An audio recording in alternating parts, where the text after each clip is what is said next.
We continue our two-part series on staff training to talk to parents on today's episode. After our interview with Travis Allison last episode, which you can find in your podcast feed, go check it out, we are excited to unpack and apply some of the ideas that came up last week. And of course, we are thrilled to welcome Gabrielle back so she can drop all her brilliance on us, one staff training tip at a time.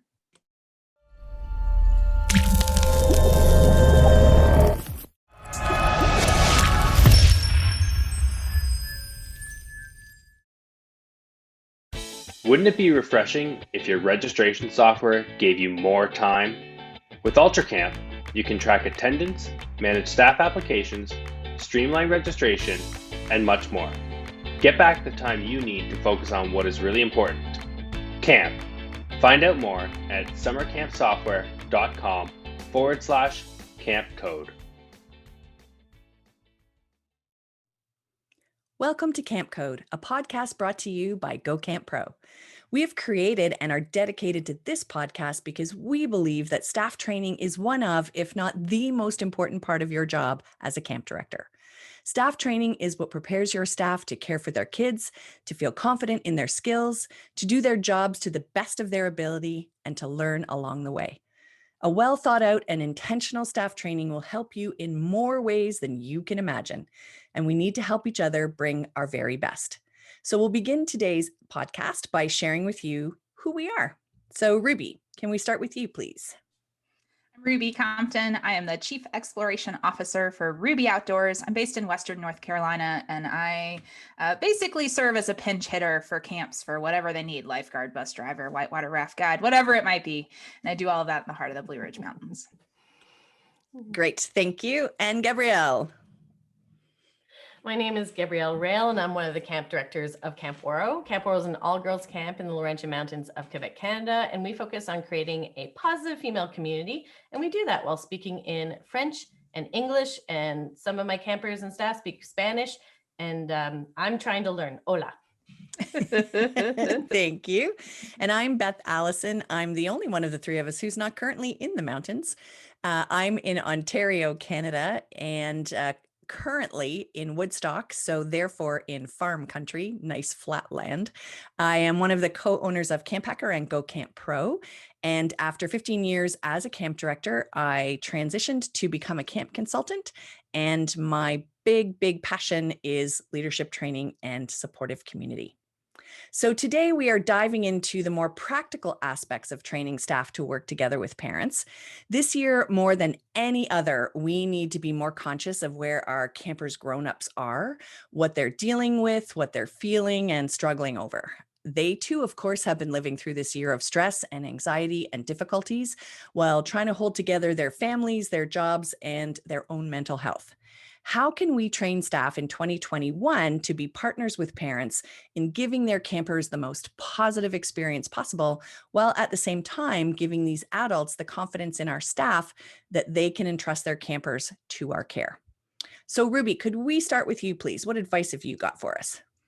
Totally. And I'll start us off with the caveat of, we recognize that especially going into 2021, that this year your staff's interaction with parents may look really different from how it has in the past. That I know a lot of overnight camps went to, like, parents do not get out of the car.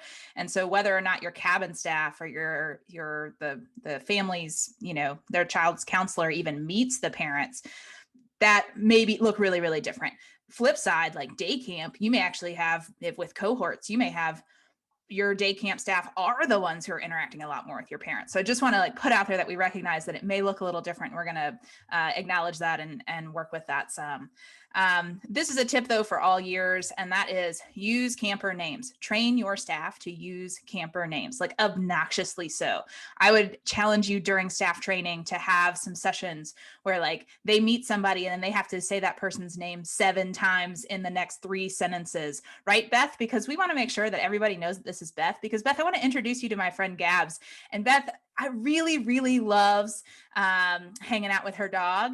And Beth is just like the coolest. And Gabs, I want to, like we want to really reinforce the use of names, because especially when names are used in front of parents, oh my gosh, they are so impressed. And I've seen this as someone who's worked in outdoor ed where we have parent chaperones.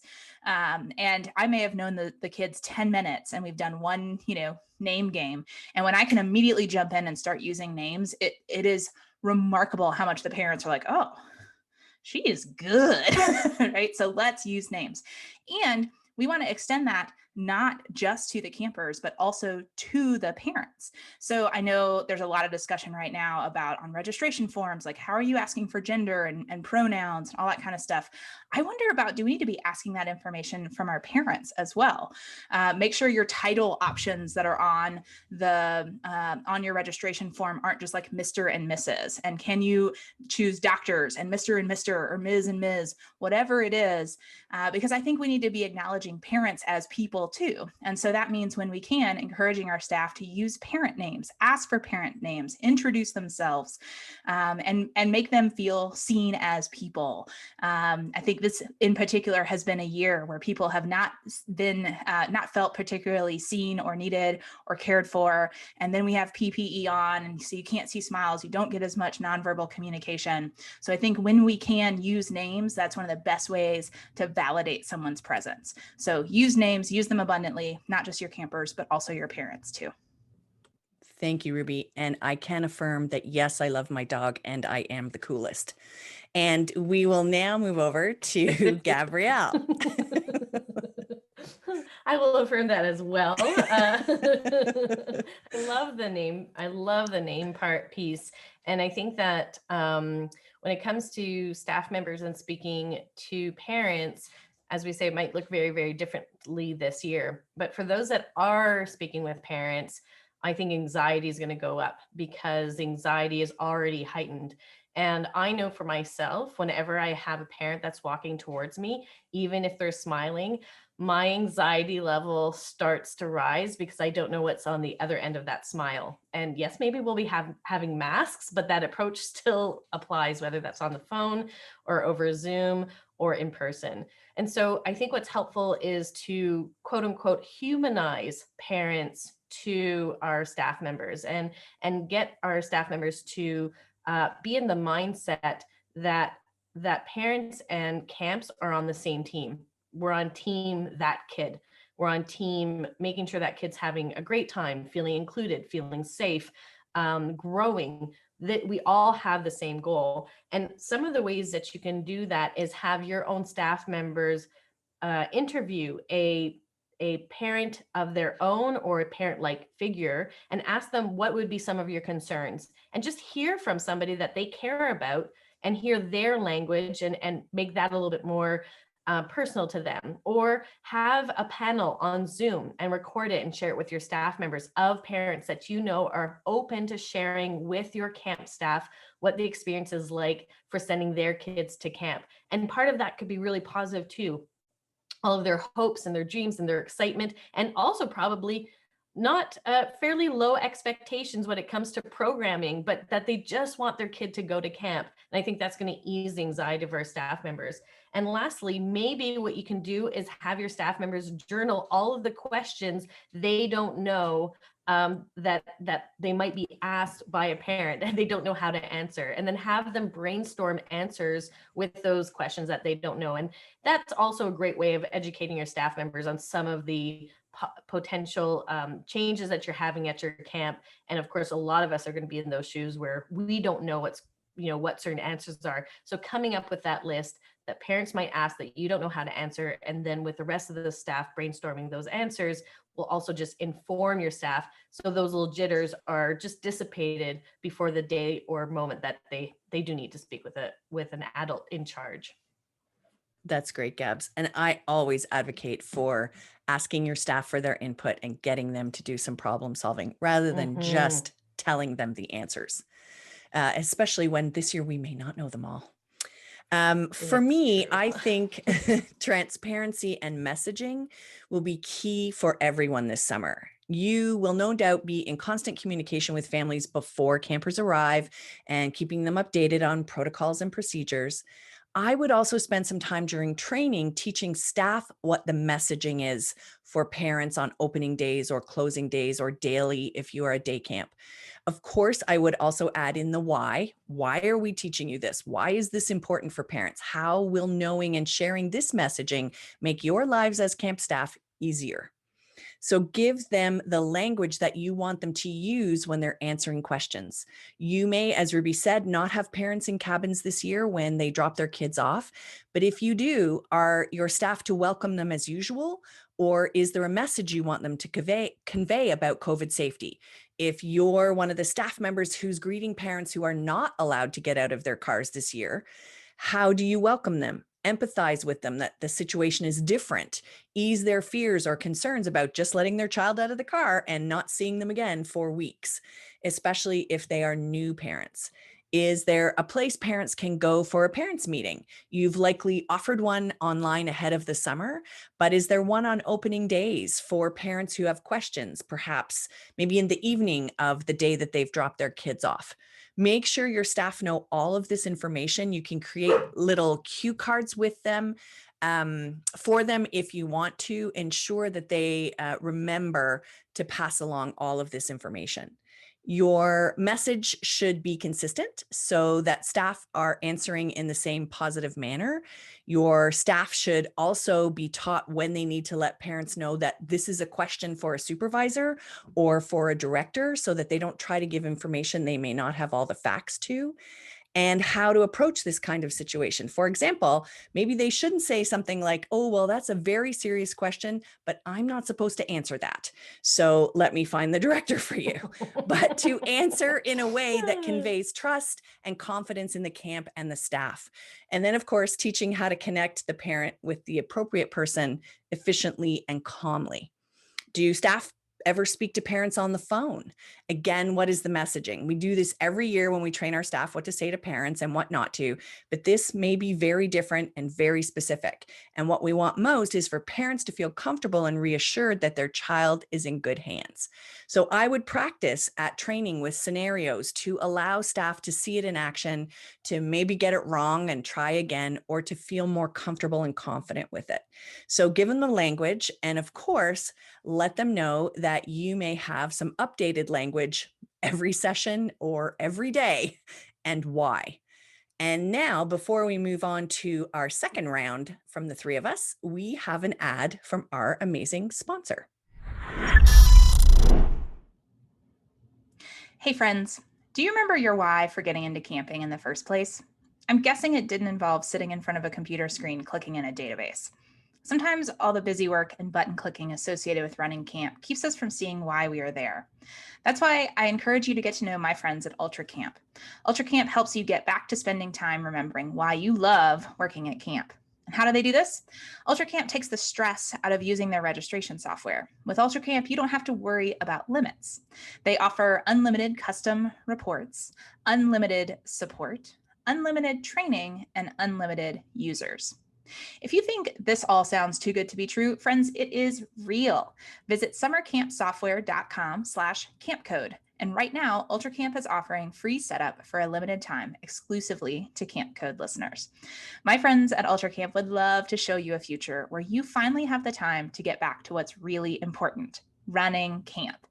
Visit their website, summercampsoftware.com/campcode, and set up a time to chat. And thank you for round one, and great thanks to UltraCamp. And as I said earlier, I do love my dog, and perhaps we can get through round two without you hearing her bark in the background. She's never done that before. She has opinions. First time she's barked in the house since we've had her in the last 6 weeks, but there you go. All right, Ruby, what else have you got for us?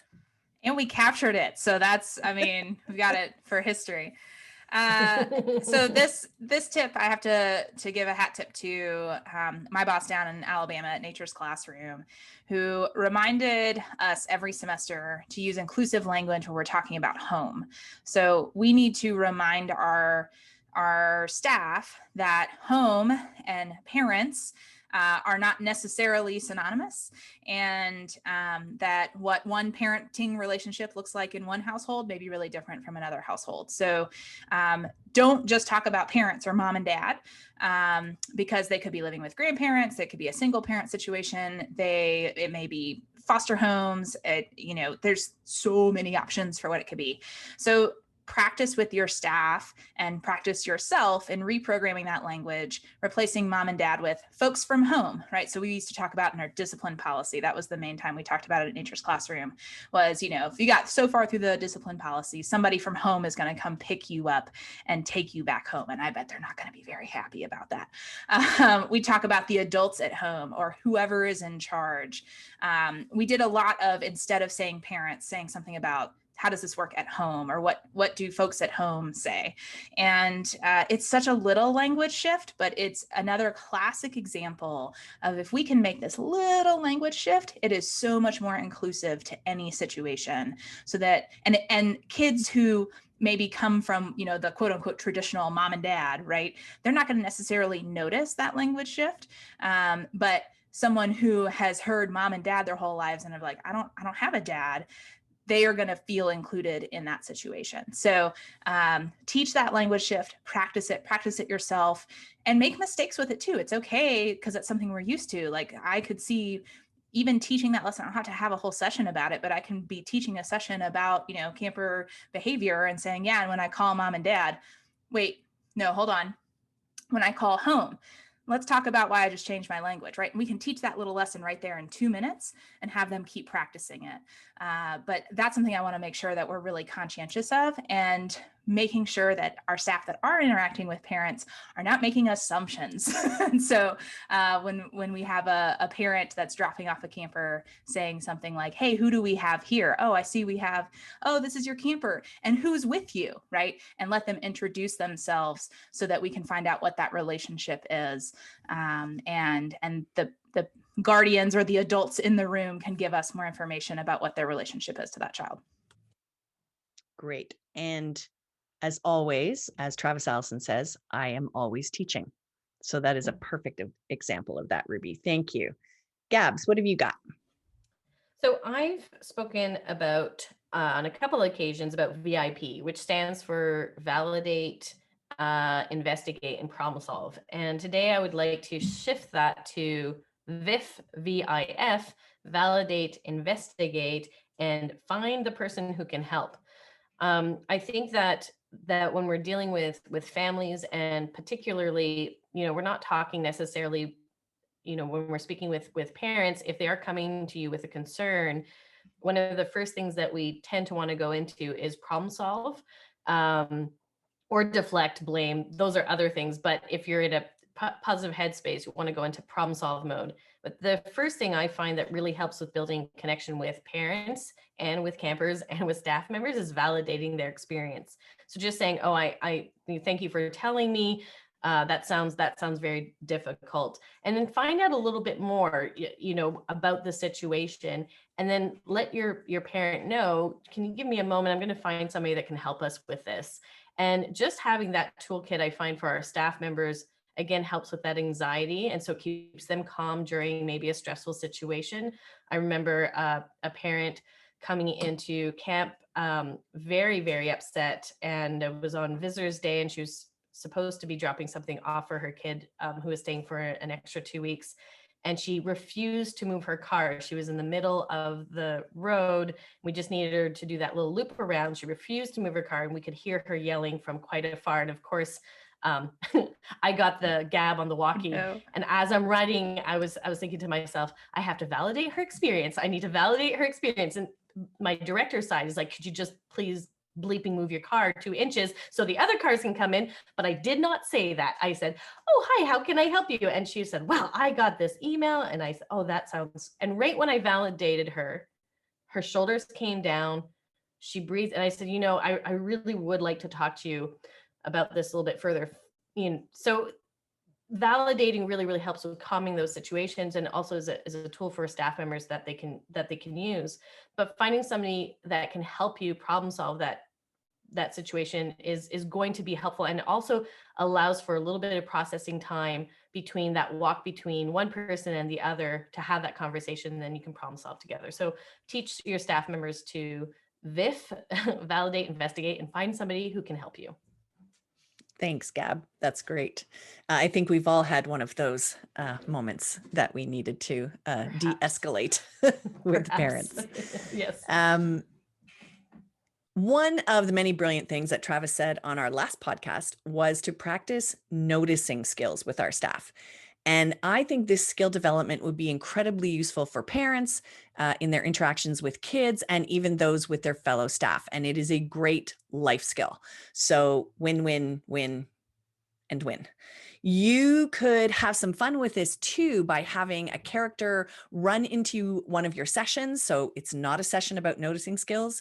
Do or say something quickly and then disappear. Now you can ask your staff members to list all the things that they noticed. And after they've answered, get them to dig down deeper. What could that person have been feeling or thinking or stressing about? And end with letting them know that it's important to notice things and to look below the surface, and just end it there. And then do this type of exercise again another day, and have this time maybe 2 or 3 characters pop into a session. Maybe they're pretending to argue or having a conversation where one of the people is very quiet and the other one's doing all the talking. And now ask staff to get into pairs and list all the things that they noticed. And debrief it this time and ask staff, why have we added this piece into training? Why is it important? What can we learn from noticing, and how can we use those skills to provide the best experience for everyone at camp?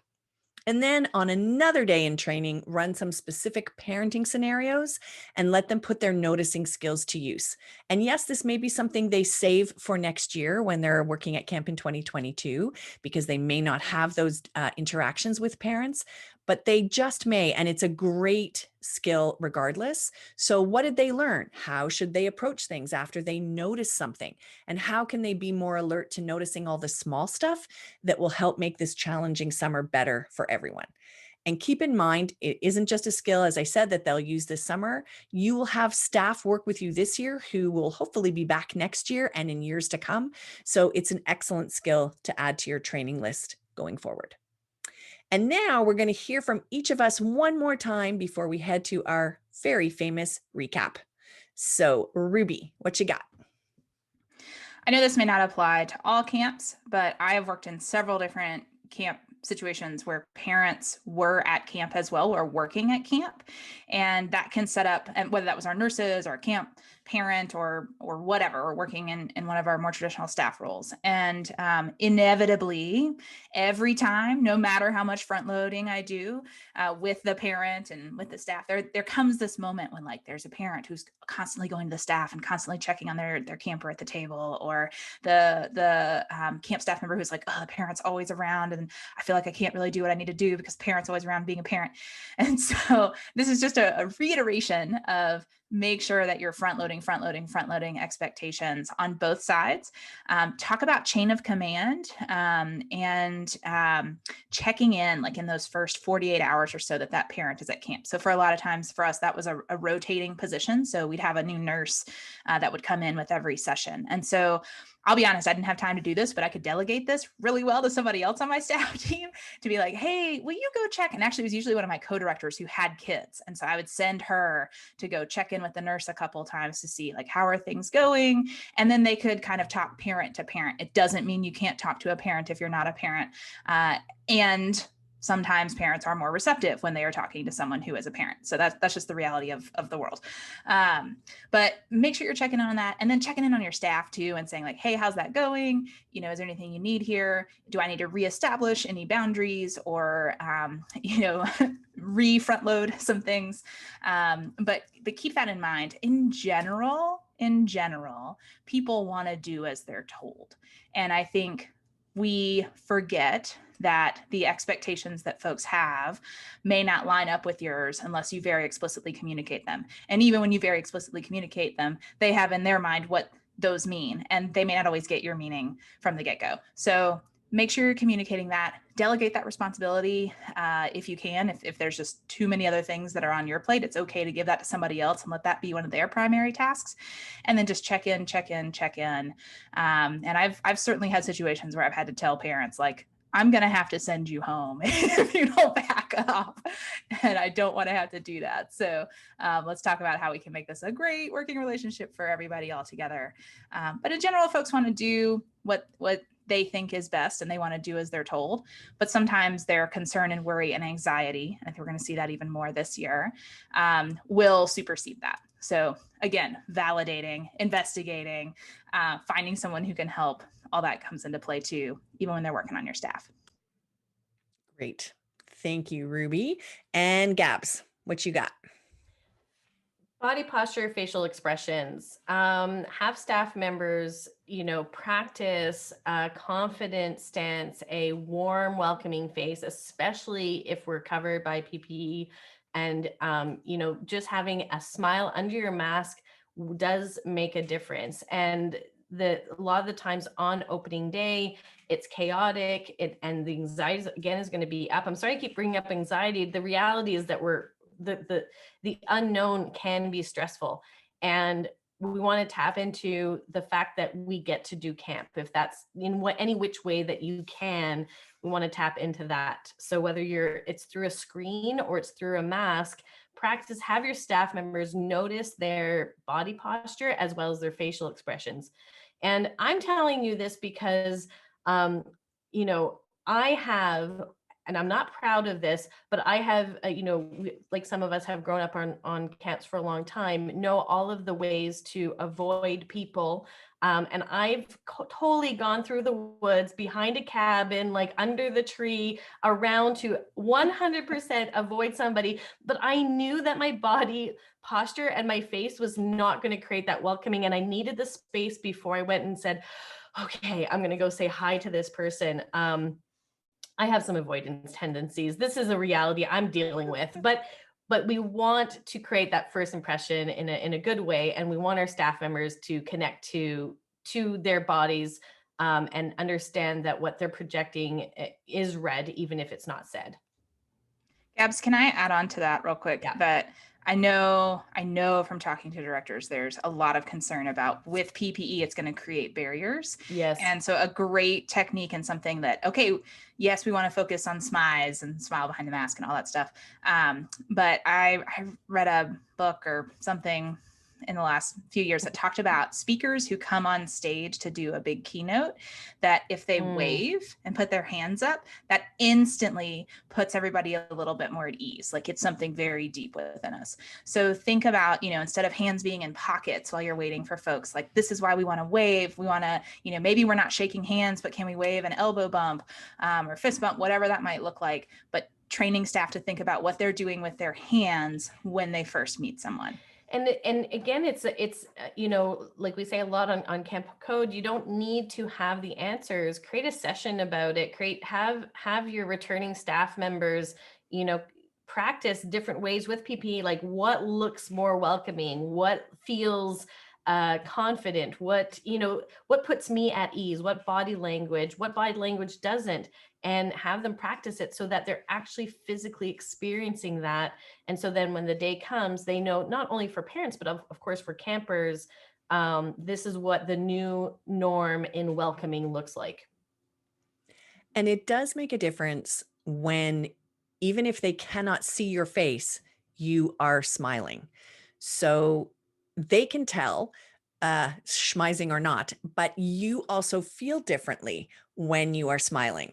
Years ago, when we were still at camp, Travis bought all these little mirrors at the dollar store and put them by every phone that we had on the property, and used his little labeler to put a thing at the bottom that said, "Am I smiling when I answer the phone?"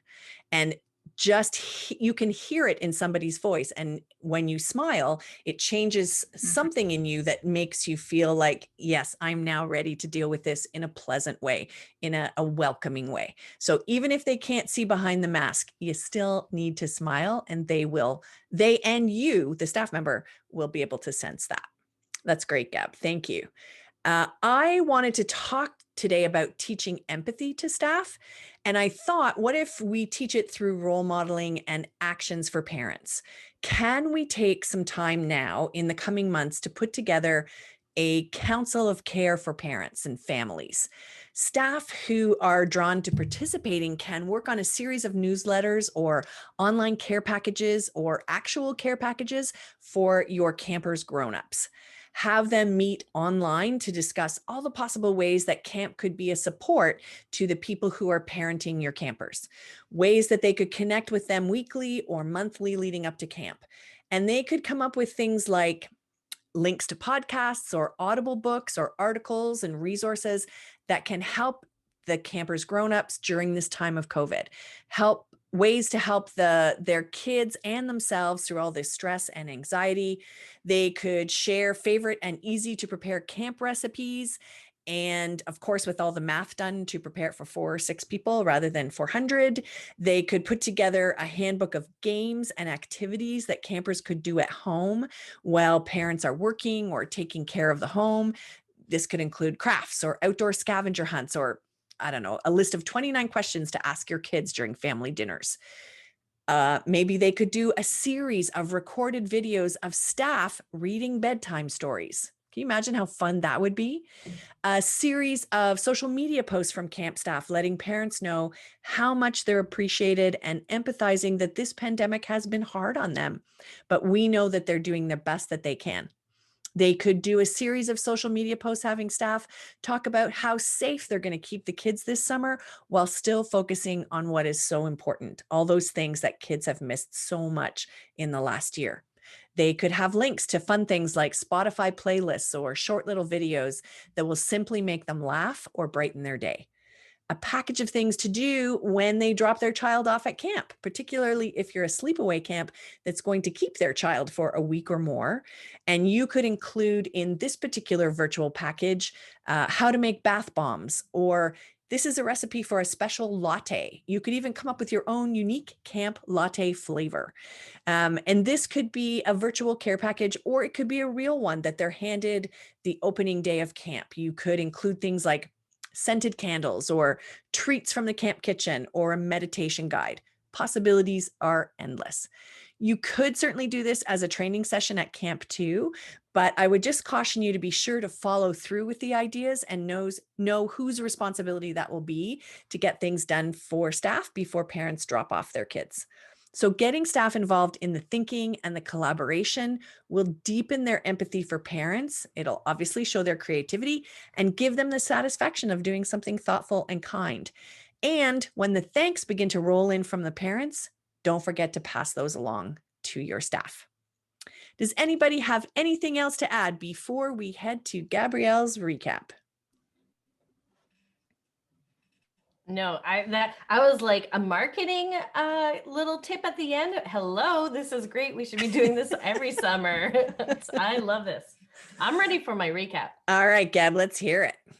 Yes. So as usual, at CampCode, we love the front load and we love to set expectations, and Beth has done that for us with transparency. We want to let staff members know the why behind we're talking about how to talk to parents, and not only the why, but also the how, and where are all the resources that families can find this information. So then when families are looking for it, staff members are easy to say like, hey, this is where you can find it. And while we're saying, hey, where can we find stuff? Let's also look at noticing skills. Why don't you do a flash session where somebody runs in and goes, oh, look what I'm wearing or not wearing, or wait, I hope you're wearing something, and saying something. And then afterwards, pick up on what is, listen, people, this is off the top of my head, and sometimes the subconscious comes out. I can't help it. But look at the noticing skills that your staff have, and tell them that this is a value within your organization. Yes, for families, but also obviously for campers.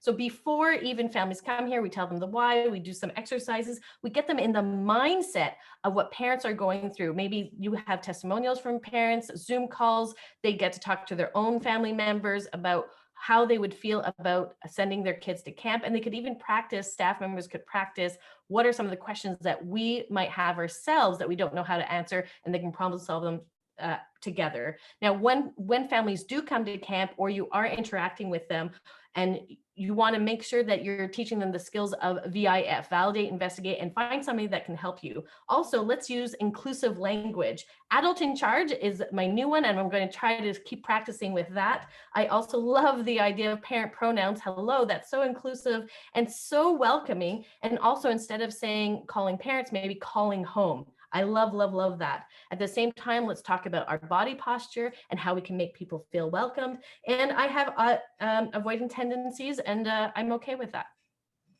Yeah. Me too, That is our Gabby. recap today.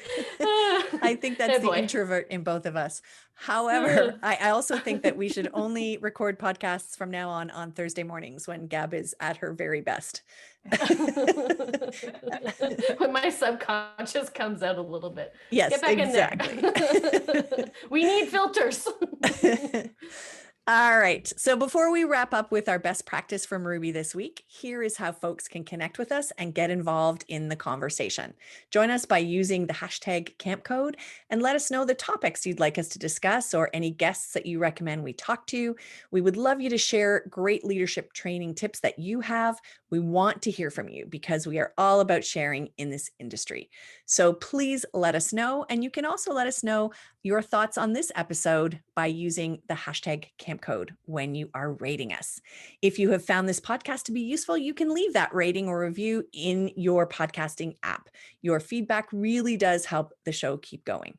We love our reviewers so much, so thank you for sharing anything that you have got to share with us. And here is how you can get in touch with each one of us individually. Ruby. You can reach me, Ruby, at rubyoutdoors.com. You can follow me on Instagram at rubyoutdoors. You can also find me on Twitter at rubylyn85. Thank you. And she's very interesting and thoughtful on Twitter and Instagram. So really follow her because she's got lots of good things to say. Oh, y'all are sweet. Yeah. And Gabrielle, how can they get a hold of you?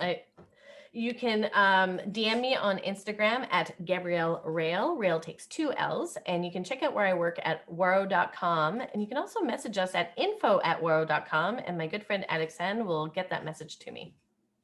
Thank you. And you can message me directly at beth@gocamp.pro. And I am on Instagram as Topaz Faye and on Twitter as Topaz. And Ruby, our next podcast, please. All right. You've been asking for it. You've been asking for it for a year. So we're going to do it next week or next episode. We're talking about best practices for virtual staff training, and we have some things to share. We do. It's great. I'm excited for that one. And whether you are hoping to run in person or not, chances are very good you'll be doing some virtual training. So hopefully we'll have some great tips to share with you. Our final segment on each podcast is a best practice for leadership training. And again, we would love to hear some of your memorable moments or most effective tips.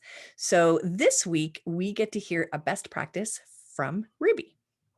I've got a twofer. Sorry, can't help it. We're getting 2 things. Number 1, when you're talking with staff about parents and how you want your expectations for how they're going to relate to parents, please spend a little bit of time letting staff reflect on what is their own relationship with their folks at home.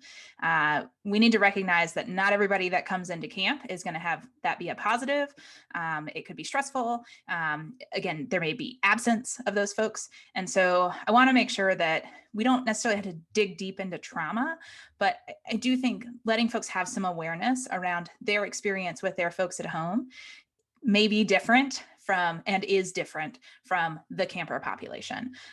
So just, I think, bring that awareness. And kind of the second half of that is that may get into some people's heads or make people nervous about how do I interact with parents, and maybe I've had a really healthy relationship, maybe I really haven't. What are people going to think? So I think it's a smart idea to essentially give your staff a script for these are the things that you need to say to a visiting adult or parent that is here on camp. So I think about when I worked in outdoor education, one of the things that we were told as staff is when the adults who were the teachers and the parents that were chaperoning the trip got off the bus, that our job was to approach them, say, hey, I'm Ruby, welcome. We're so glad you're here. If you need a restroom, it's right down this way. There is coffee in there. The students are going to be up on the field for a little bit, and then we're going to dismiss to the cabins. So you can go ahead and walk down to the cabin if you know where you're headed, or go to the bathroom. But we kind of had these like 3 specific things: welcome them, tell them where the bathroom is, and tell them where the coffee is. And that was the information we were supposed to communicate. So think about, at each point that a staff member is interacting with the parents, what is like 1 or 2 really critical pieces of information that will say, we are aware of your needs, we see you, and let's keep you moving on to the next thing. So because so often parents and chaperones, especially in those kind of school programs, they get off the bus and they're like, it's vacation, like I can do whatever I want, and they're waiting to be told what to do next. So have staff reflect on their own relationship with their folks at home and give them really specific things and information to share. It's going to empower your staff to step up and introduce themselves when they already have a little bit of a script of what they need to communicate. That's great, Ruby. Thank you so much. As always, brilliant stuff. Well, that wraps things up for today. CampCode is part of the Go Camp Pro podcast network, and you can check out all our other podcasts at gocamp.pro/podcasts. Stay tuned for our next episode. And from all of us here at CampCode, thanks for the listening, friends.